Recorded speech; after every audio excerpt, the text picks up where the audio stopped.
আমরা রবের কাছে যা চাই, রব হয়তো আমাদের তার সাথে সাথেই দেন না, কারণ বান্দার জন্য সঠিক সময় কোনটা রব ভালোই জানেন। তাই রবের কাছে সবকিছু চাওয়ার পর সাথে সাথে না পেলে কখনো অভিমান করে দোয়া বন্ধ করে দিবেন না। মনে রাখবেন, মুমিনদের হাতিয়ার তো একটাই, আর সেটা হচ্ছে দোয়া। আর আমাদের রব তো একজনই, আর তিনি হচ্ছেন আল্লাহ। যে সন্তান ঠিক মতো দৌড়াতেই পারে না, সেও তো কত কাকুতি মিনতি করে বাবার কাছে একটা সাইকেল চেয়ে বসে।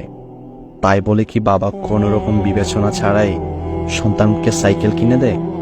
না, পৃথিবীর প্রতিটা বাবাই তার সন্তানদের আবদার পূরণ করতে পুরো জীবনটাই বিসর্জন করে দেয়। সামান্য সাইকেল তো কিছুই না। কেন দেন না জানেন? বাবা জানে সে এটার জন্য উপযুক্ত নয়। এখন সাইকেল চালানোর মতো বয়স বাচ্চা ছেলেটির এখনো হয়নি।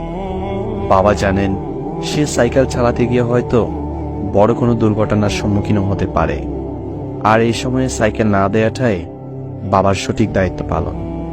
এটাই ছেলের প্রতি বাবার সঠিক ভালোবাসার নিদর্শন। বাবা সাইকেলের পরিবর্তে সন্তানকে তাই দেন যা তার জন্য উপযুক্ত।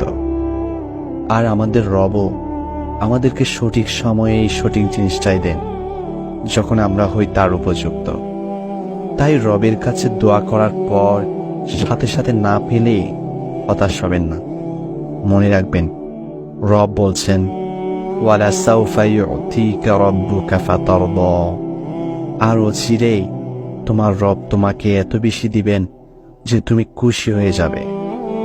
লাকাল হামদ ওয়া লাকাশ শুকর ইয়া আল্লাহ।